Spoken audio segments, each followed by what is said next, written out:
There is an abundance of advice on how to improve your life. What's unique about advice from Stoicism is that the advice is useful to anyone in any circumstance. Whether you are facing hardship or success, there is something to gain from learning about the philosophy. Philosophy from the great Stoics is even integrated into some forms of psychotherapy. While there is a lot you can do to change, sometimes the best change comes from not doing.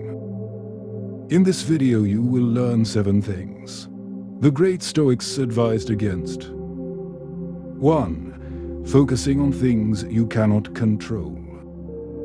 According to the great Stoics, people must accept there are things in their lives that they cannot control. Throughout most of our lives, things happen that are outside of our control. No matter how hard we try, we cannot control things that happened in the past, things that might happen in the future, or the thoughts and actions of other people. The great Stoics recognized that there is a limited amount of control people have over their lives.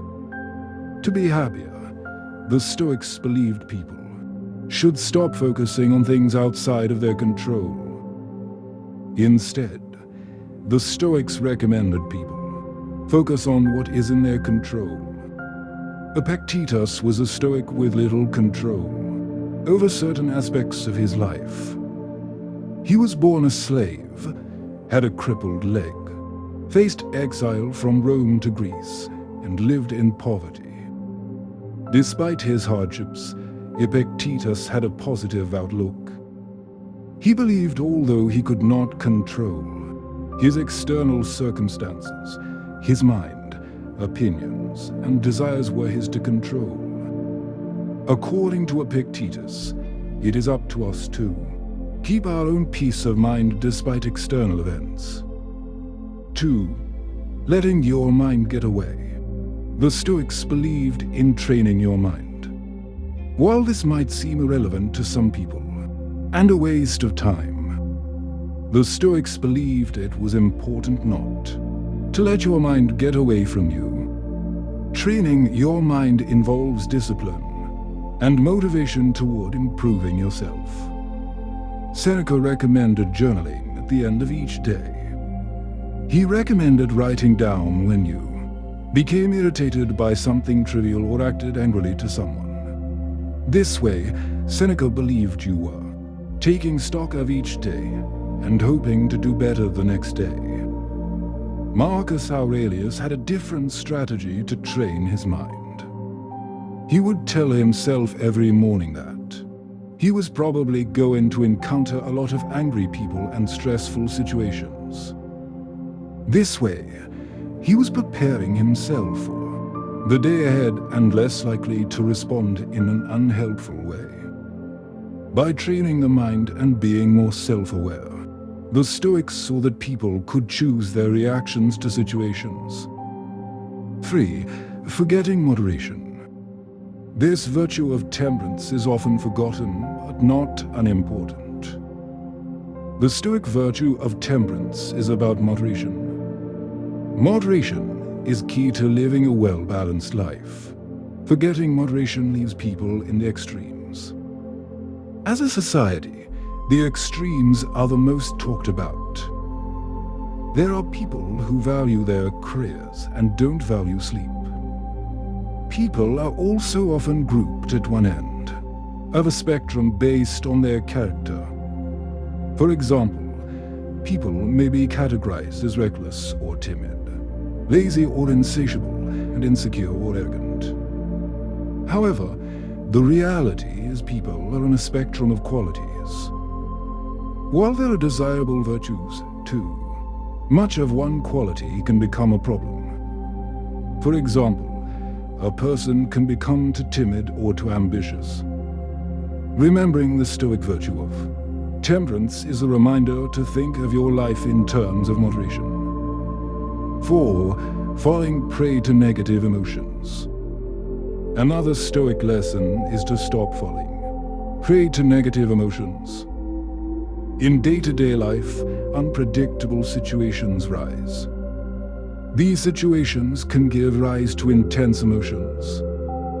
Many great Stoics talk about the importance of being aware of your emotions and recognizing the role they play in decision-making. Marcus Aurelius talked about the importance of being free from the passion of emotions. This idea is often confused with being free of emotion. However, Aurelius's idea is about being free of the frenzy of emotion, not emotion itself. Being free from the frenzy of emotion means being free of acting on the impulse of an emotion. An individual can feel intense anger, but not immediately punch the closest person. 5. Holding onto anger. One negative emotion many people get stuck on is anger. This brings out another Stoic lesson, not to hold on to anger. The Stoic philosopher Seneca wrote extensively about anger after his brother Novatus asked him how to be less angry. Seneca's philosophy offers some strategies for overcoming anger.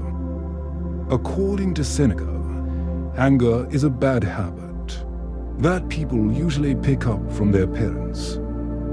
While anger may feel appropriate at the moment, the consequences of anger are that existing pain increases. Too often, anger does more harm than good. While anger might seem like a defense of virtue, it is acting as a substitute for other virtues. One strategy to cope with anger is to ask, how is getting angry going to help? Seneca said the cure for anger is delay. This is because delaying our response when we are angry gives us a better chance of rejecting our desire for passionate actions. 6. Wasting time. The Stoics understood the importance of time. Unlike material possession, once time is gone, it is impossible to regain, and time will continuously move forward. The expression memento mori is famously attributed to the Stoics. The expression means, remember you must die. It is a reflection on the temporary nature of life. Everything alive will one day come to an end. Remembering that there is not infinite, time on the planet serves as an incentive for people to stop wasting time and pursue the goals they want. The Stoics also believed that people allow others and obligations to take up their time too easily. While calendars and schedules assist with the organization of our daily lives, they were not meant to be a cage. The Stoics remind us that although it feels like there is endless time, there really isn't. 7. Being a know-it-all. One of the most valuable lessons the great Stoics advised against was being a know-it-all. Epictetus was, at one point, a teacher of philosophy. He believed it was impossible for someone to learn what they think they already know. He applied this idea to his students, who said they wanted to learn but acted as if they already knew all the answers. Epictetus said people should always stay a student and recognize that there is always more to learn. Learning philosophy, or any subject, requires throwing away vanity and conceit. The best students leave egos aside, and nor embrace the joy of ignorance. Whether trying to learn at school or even have a conversation, everyone can benefit from throwing away vanity and listening with a more open ear. This lesson isn't specific to Stoicism. Socrates is famously quoted as saying the paradox, "I know that I know nothing." Whether you want to improve your life too, feel happier or be more successful, listening to the Stoic lessons above can help you improve your life. While these lessons are important and a big part of Stoicism, They only represent a small portion of the philosophy. Stoicism is an ancient philosophy with many lessons and ideas to benefit from learning about. Consider reading more on Stoicism too. Enrich your life and share what you learned with those around you to inspire their curiosity.